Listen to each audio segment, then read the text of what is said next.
Okay, so dear Dhamma practitioners, this is our ongoing meditation session. And be comfortable yourself and relax your body. So once we get connected with our other students, we're ready to start the session for today.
Okay, so dear Dhamma practitioners, be comfortable yourself and relax your body and keep your back straight, neck head straight in one line and your right palm on your left.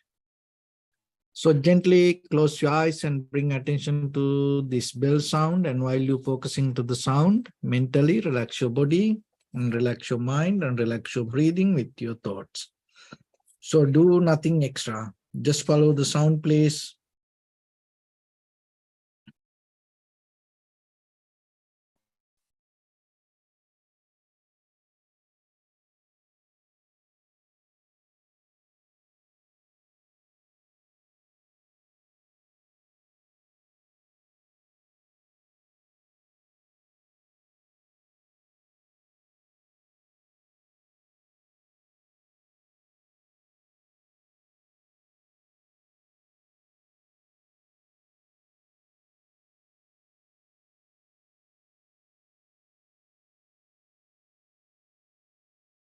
Namo tassa bhagavato arahato samma sambuddhassa.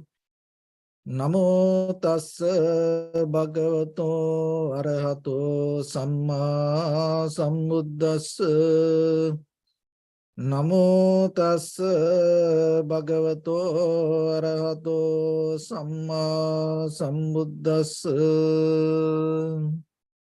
Homage to the Blessed One, the Exalted One, the fully enlightened One. So, dear Dhamma practitioners, before we start our practice session, as usual, we'll take few minutes to understand how this meditation will help for us to develop this very conventional life, and at the same time, how this can help for us to develop our spiritual inner development. So when it comes to meditation, there are two kind of methods. So this meditation, when it comes to the Buddha's teaching, there is a Pali word called bhavana. So the bhavana, very meaning of this word is kind of like cultivation, development with the profitable skills. Bhavana doesn't mean, according to the Buddha's teaching, bhavana doesn't mean you become kind of like a blank or the numb with the mind. So here, you become more focused and cultivate yourself with the thought and with the awareness. and develop your attention and recognition, moment by moment, moment by moment. So why you have to do this? So when it comes to bhavana, there are two methods. One is called tranquility meditation, another one called insight meditation. So tranquility meditation, it calls samatha bhavana. And the other one called vipassana bhavana. So the bhavana means cultivation or the development. Samatha means tranquilizing. So if you develop tranquility state or one pointness or develop the calmness, it is samatha bhavana. Another one is the vipassana. So vipassana called insight meditation. Vipassana means vipassana. Passana means seeing, observing, recognizing, analyzing. Vi means thoroughly, deeply. So vipassana means thoroughly, deeply recognizing, analyzing, understanding. So what you understand, what you thoroughly, deeply recognize, your own inner experience, the moment of experience. In this very moment, what you feel, what you recognize, what you experience, you recognize it. Another one is, another way, your form, feelings, perceptions, volition, and recognition, 5 aggregates. And another way you can go, like your eye, ear, nose, tongue, body, mind, perception. So that is very moment of experience. So you analyze it, you recognize it. And once you recognize that way, you can see how it come to be as it is.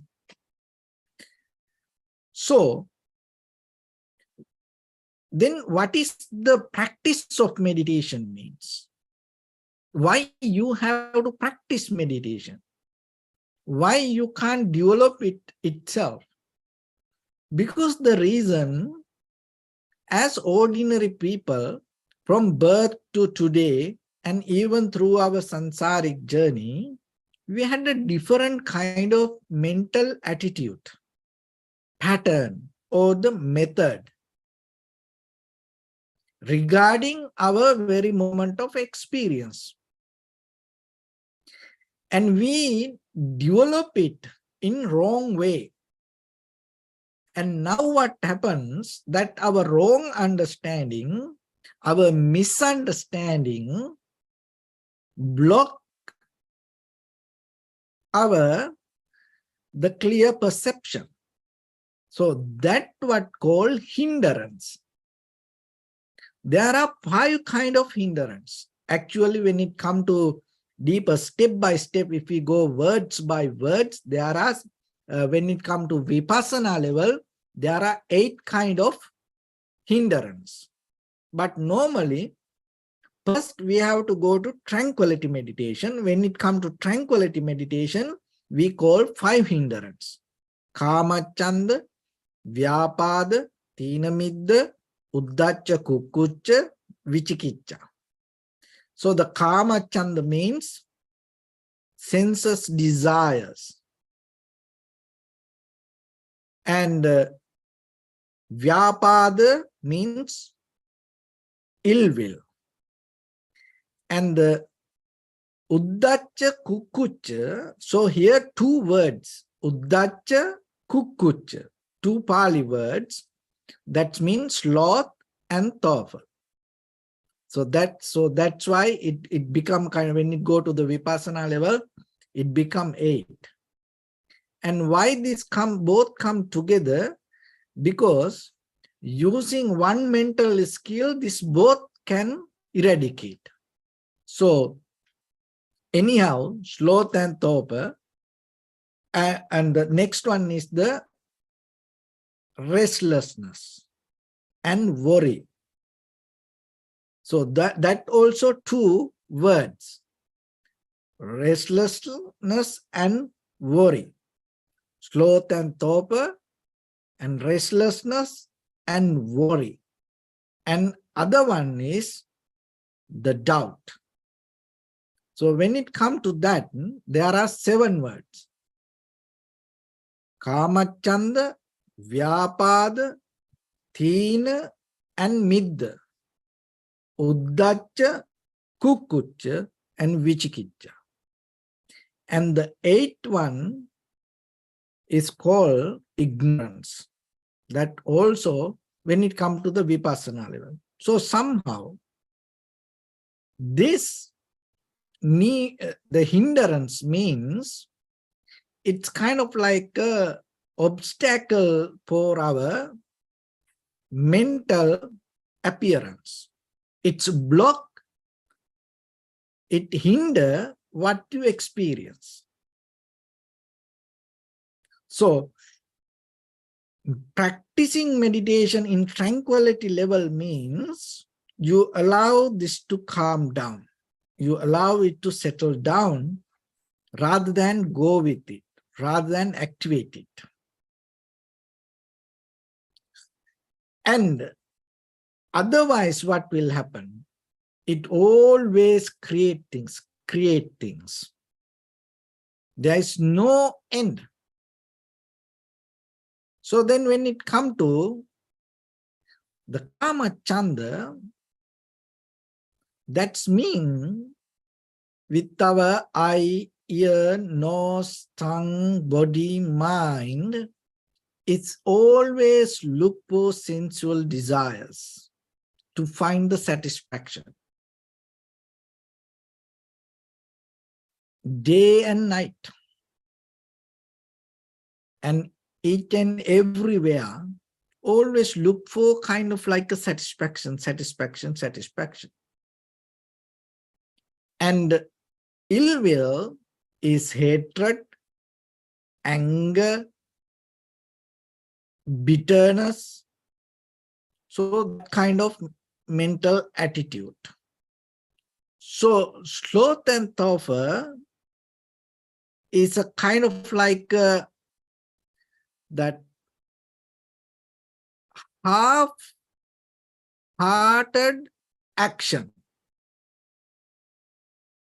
It's kind of like you don't put your effort on it. Lack of kind of like a concentration. And as a result of that, what happened? This laziness, this drowsiness arise. So those are this mental in day-to-day life. This is what happened to us. Another one is this restlessness and worry.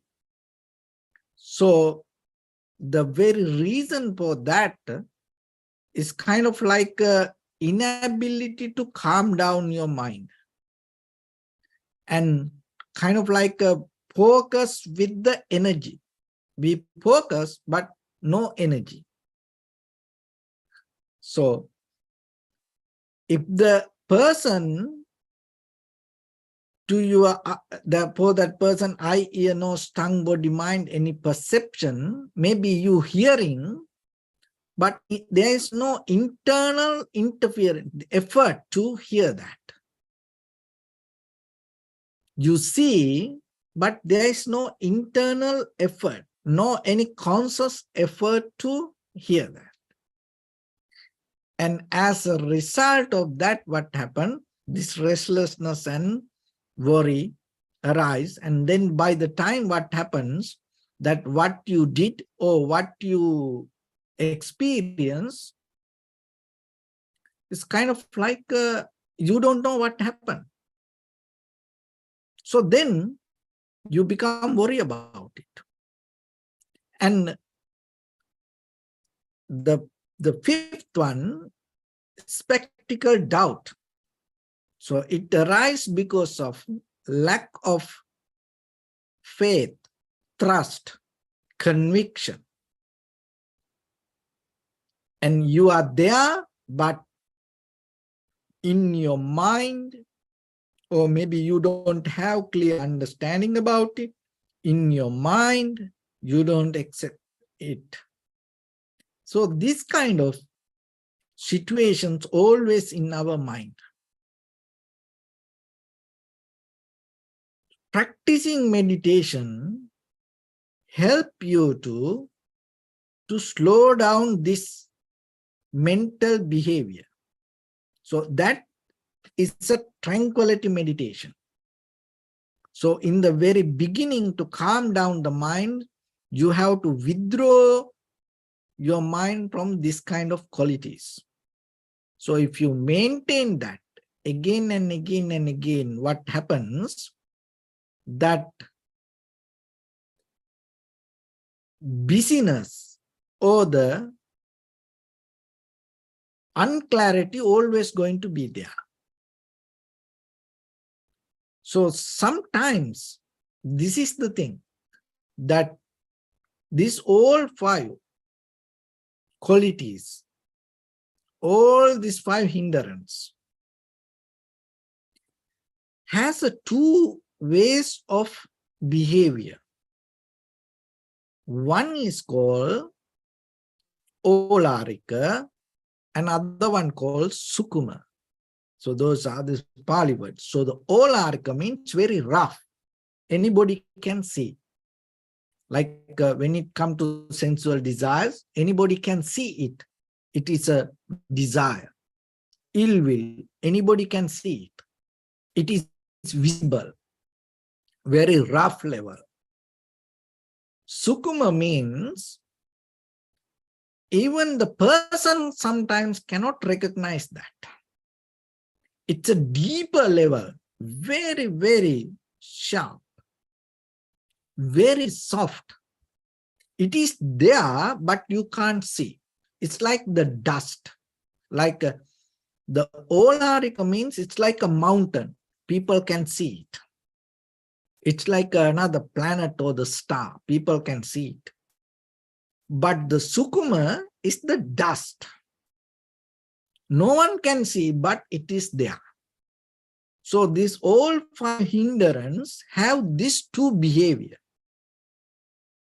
So practicing meditation in the tranquility meditation allow you to this settle down this all the heavy, very rough level of 5 hindrances. It's for a moment. That moment can be 1 hour, 1 day, 1 week, 1 year, or 1 lifetime, or 100 lifetime. But the Sukuma is very that soft level of hindrance. You have to develop the wisdom. You have to get out of the ignorance to eradicate that. So that is what called the vipassana. So these 2 methods, when it comes to ourselves, then recognizing and working for this both is very necessary. For some people, directly they can go to the tranquility level or they can go to the vipassana level. But ourselves, we go step by step, how you can develop a very good tranquility state. So when it comes to that, in the very beginning, to withdraw from the sensual desires, it's very important to have effort yourself to not to have desires. You take a conscious decision not to have desires. So for that you can use many methods to analyze that whatever that you want to experience, and when there is a desire come, and rather than always thinking it kind of like in a positive way, if you recognize impermanence and unsatisfactory nature and selflessness, so in that way you can get out of it. But somehow, what you need to know in the very basic level as an ordinary person, when a desire comes to you, how you can withdraw from it, always remember that whatever you see, whatever you hear, smell, taste, whatever you want to feel, that whatever you see, it is not there. Basically, just try to understand. Whatever you see, it is not there.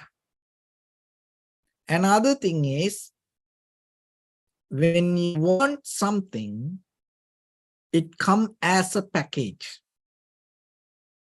So that will help you to little bit withdraw from the sensual desires.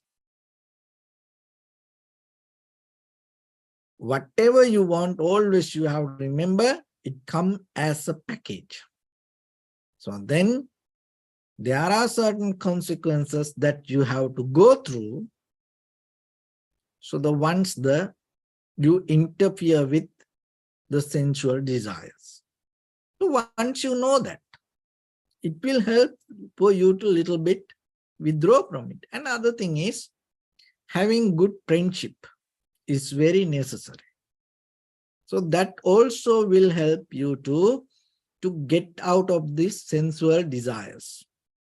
Just not only meditation, having good friends, and intellectual understanding, and observing outside world and see how things happens to other people also will help for you to get out of this.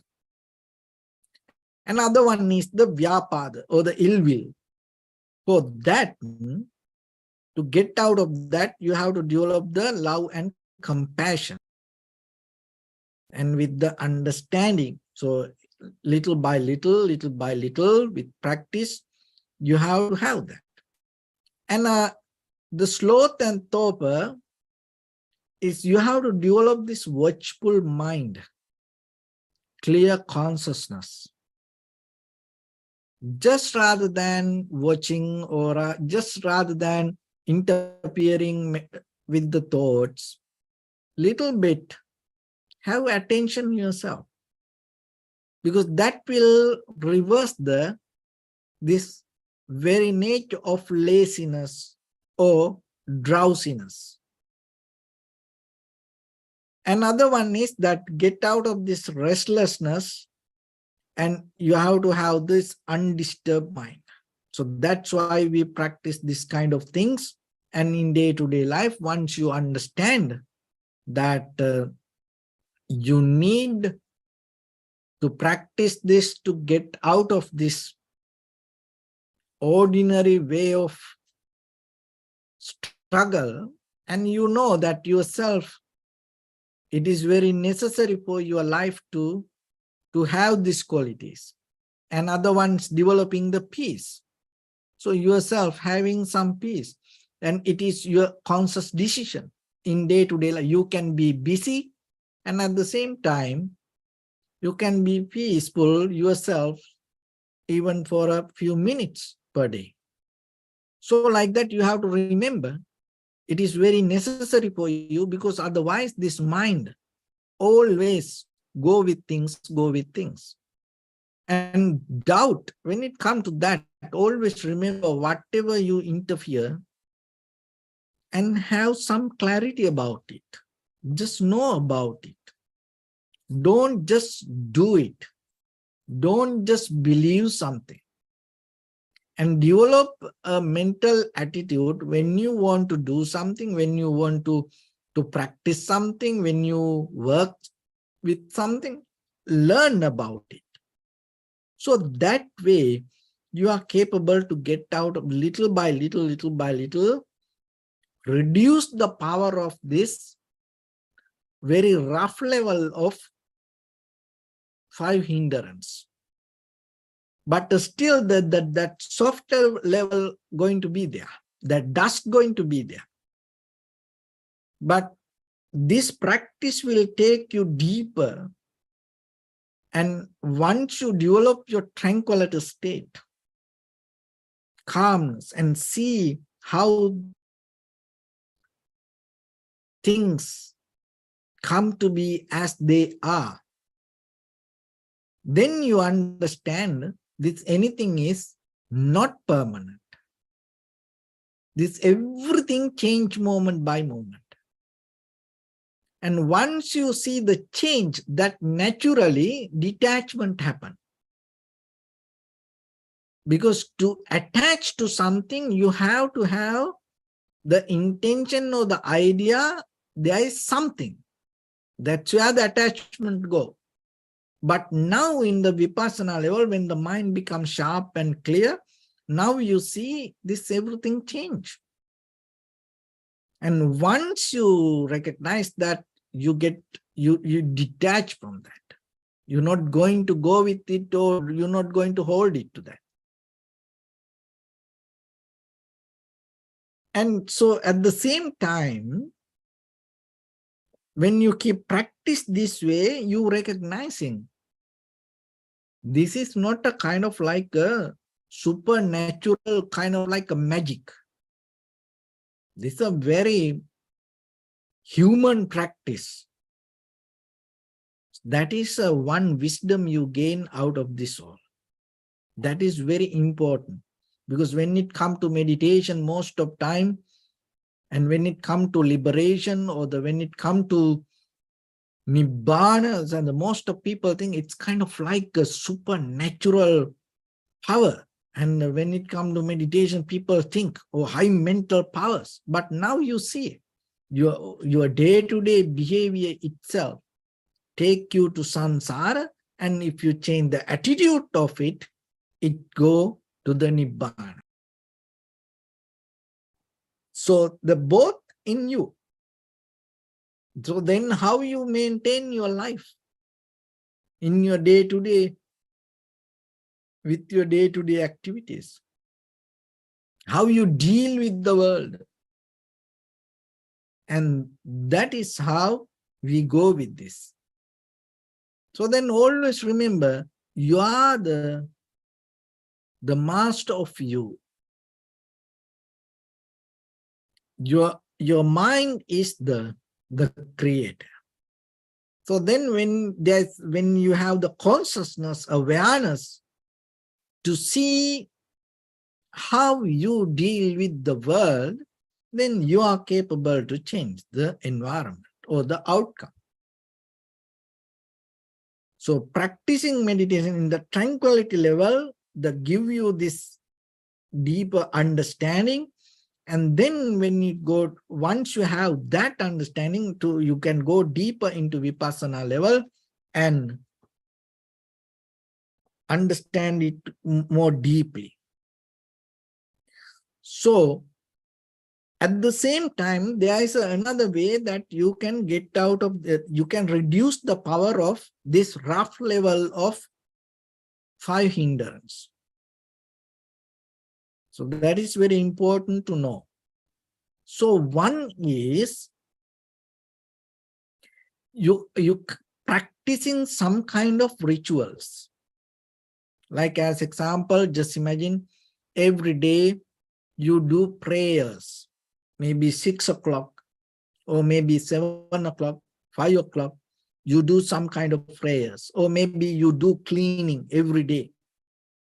So in that very moment, what happened, your hindrance not going to be there. That is the power of rituals. It help you to reduce the power of hindrance in that very moment. So you are interfering with some activities every day, and then by the time, in that time, you set up for that. So that is one thing.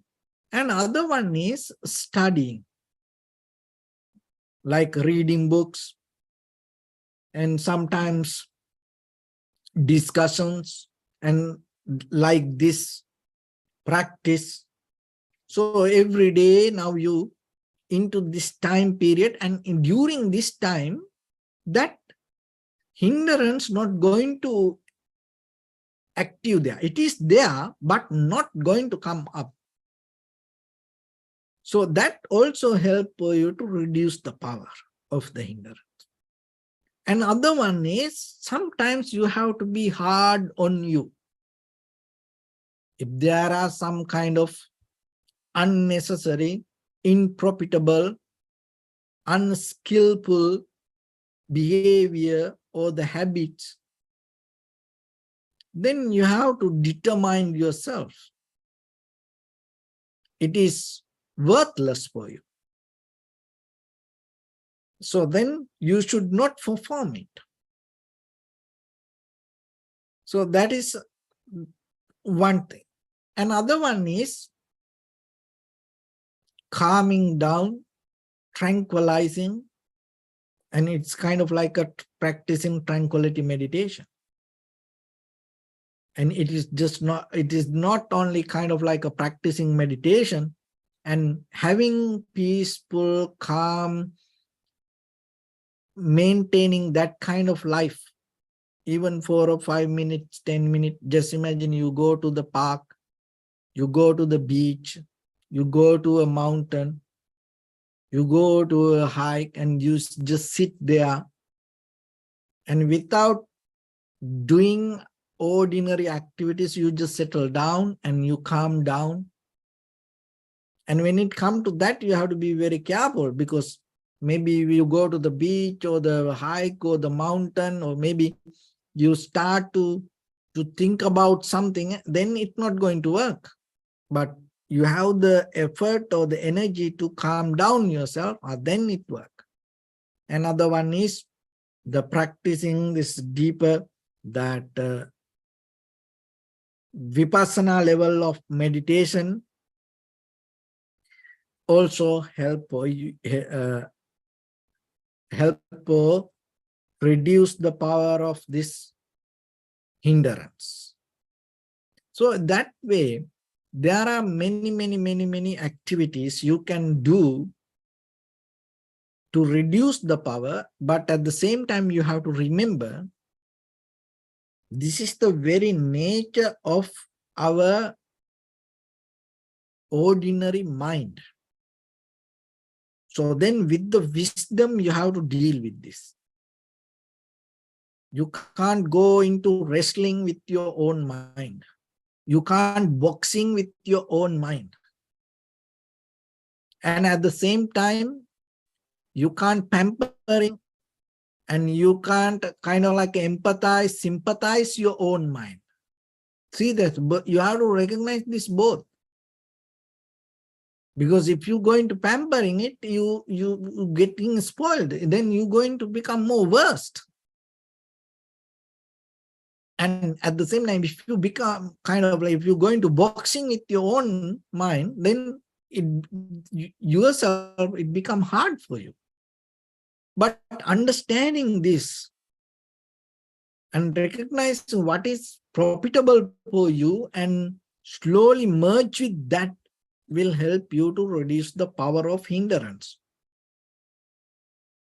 So that's why when it comes to tranquility meditation, for a moment, even it will help for you to tranquilize and calm down this very rough level of hindrance.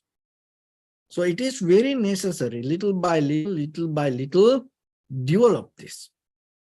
So once you develop it yourself to a certain level, the mind has ability to develop it itself. And because one should get out of this surface level of dust, one should get out of this surface level of hindrance, obstacles, blockages, barriers. The little by little, mind become more sharp and clear to experience the moment. So you are the one who going to benefit out of it. So when it comes to that, what happens with your eye, ear, nose, tongue, body, mind, whatever you experience, you're going to experience it to the exactly the right way. So otherwise it flip, it's going to different way. Whatever happens there, when it come to our experience, it become different. So that is why this life is suffering. Because if you are capable to experience whatever exactly happened there, if you are capable to experience it without misunderstanding, there is no suffering. But the thing is, what is there, when it comes to us, we don't see exactly as it is. We see it in different way inside us. Everything same. In outside these all objects, just imagine the colors. These colors, that whatever it is there, we may not see the exactly same. And people, and whoever appear to in front of us. And it is not the real person there. There is somebody else behind that skin, under that skin. We can't see. And sometimes you just see a person and then you recognize, oh, this person is like this, and then maybe because of that you are misunderstanding. You interfere with that, and then by the time 10 years, 20 years, you invest your life with that very first misunderstanding. So then by the time what happens? You recognize it is not there. And then you get disappointed, unhappy. So that if you look very life yourself backward, the most of time we can't blame to anybody. Why? Because our own misunderstanding keep us in this position. Who you are today and whatever you go through, you are the one who is responsible. Always this plus and minus in life, all this up and down in life, all this black and white in life, we all experience it for the moment because of our misunderstanding. And why we misunderstand that? Why we can't experience our perception clearly? Because of these 5 hindrances we developed in our past. So once you have tranquility practice, then this will reduce. So then how the 5 hindrances become active, powerful? Because of the repetition. So when it comes to tranquility meditation, now you with your primary mental object settle down and stay there without interfering with it. You just observe very natural, organic level of life. And in the present moment. Another thing is, all these 5 hindrances become powerful. One is repetition. Another one is always it need the informations from the past or the future.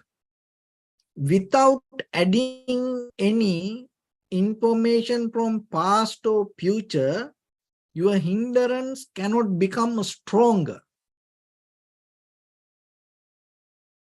So that's why tranquility meditation, if you are capable to stay in the present moment, as long as that time period, this hindrance not going to become powerful. And when the hindrance not going to become powerful, what is there? Your awareness. So then now your awareness become powerful. So then by the time you reduce the power of hindrance and increase the power of awareness, so by the time when that power of awareness becomes stronger than the hindrance, you are capable to go more deeper and get all the dust out of you. So that's how this process works. So then have a clear understanding how this mind behaves, how this life happens. So there is no kind of like aliens or the somebody or supernatural or unseen living beings interfering to our consciousness, our own this behavior, repetition, desire, like, dislike, misunderstanding, this everything govern this life. So if you are capable to develop the ability to maintain your awareness in the present moment, then by the time you are capable to clean your mind and develop the direct perception. So that's mean with your eye, ear, nose, tongue, body, mind, whatever perceive in that very moment, without tangling with the memory, you are capable to understand it. And once you have that, from that level, the completely our experience going to become something else. But through the tranquility meditation, you can get into that. So with that, let's get into practice a little bit now. So your right palm on your left and neck head straight in one line and be comfortable with your posture. So bring attention to your body and scan head to toes yourself and say Swapateva, or may I be well and happy 3 times.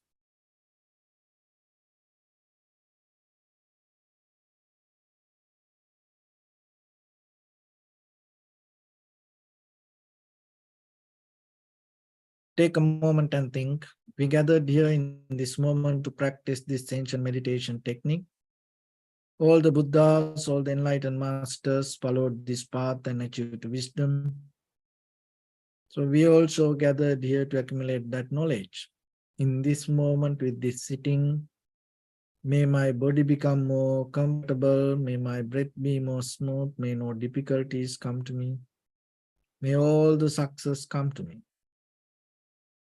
Also think for a moment, this is the last moment we're spending in this very lifetime, and detach your mind from all your past memories and as well as any kind of future thoughts. Just try to remain in the present moment, observing the sensation of your inhalation and exhalation. So in the beginning, deeply and gently, breathe in, breathe out 3 times and find the sensation, please.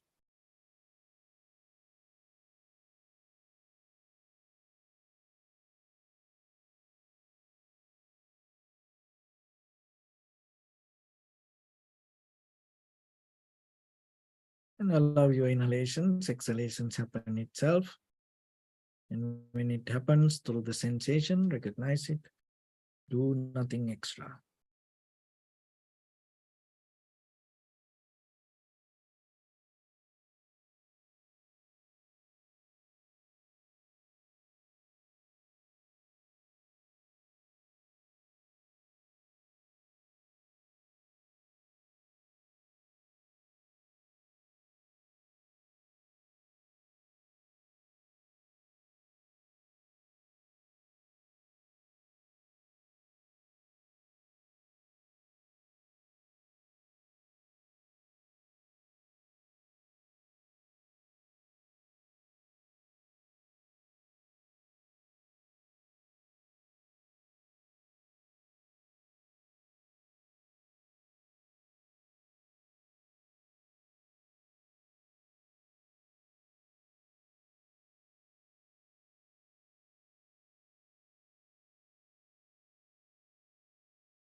Bring your attention to your body, please.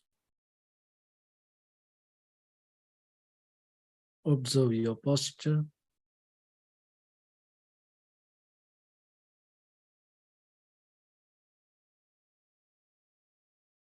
We cultivate loving kindness and compassion in our heart and radiate it as a light through entire your compound, village, city, state, country, world, around this universe. Also as far as you can through galaxies, other planets, stars. Reminding yourself like this with clear intention, mentally repeat after me. May all living beings in this universe be well and happy.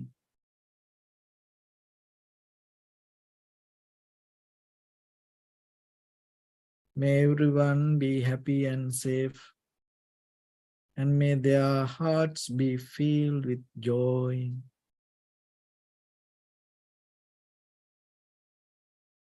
May all living beings live in security and in peace.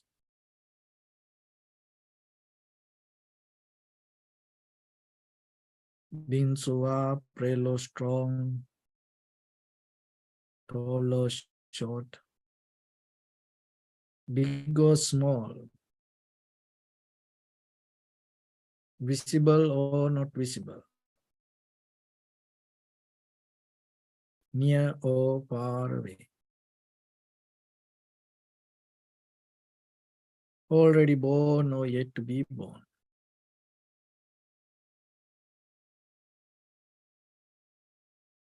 May all of them dwell in perfect tranquility.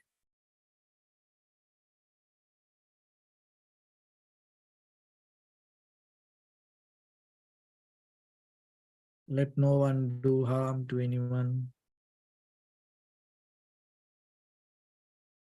Let no one put the life of anyone in danger. Let no one out of anger or ill will wish anyone any harm.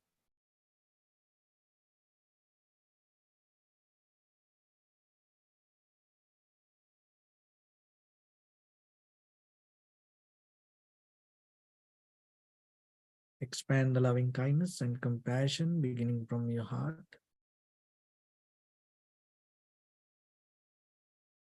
Forward, visualize yourself and send it as a light.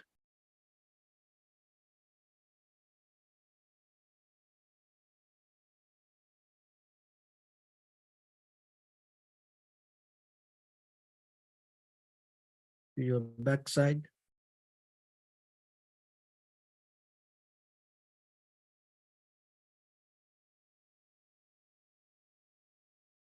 to your left side,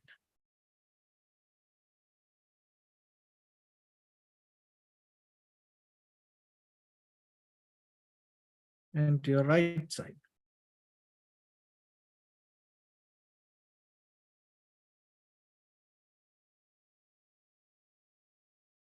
Downward,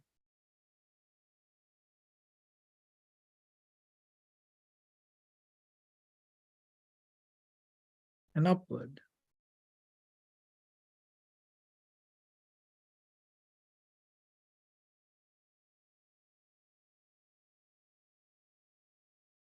To all six directions at once. Like the moon, the sun, spread the light, spread the energy without any condition, without any limitation, without any resistance or without any judgment. Let your heart to shine with the loving kindness and compassion from the bottom of it, with the maximum effort to the highest, wishing yourself, may all living beings in this universe be well and happy.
Say sadhu, sadhu, sadhu.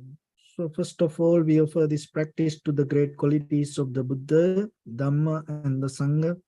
And also by the power of this meritorious deed, may all of us attain to the supreme bliss of Nibbana. May all your guardian angels and deities will receive these merits and increase their longevity and protect all of you from any kind of planetary influences or any ill effects.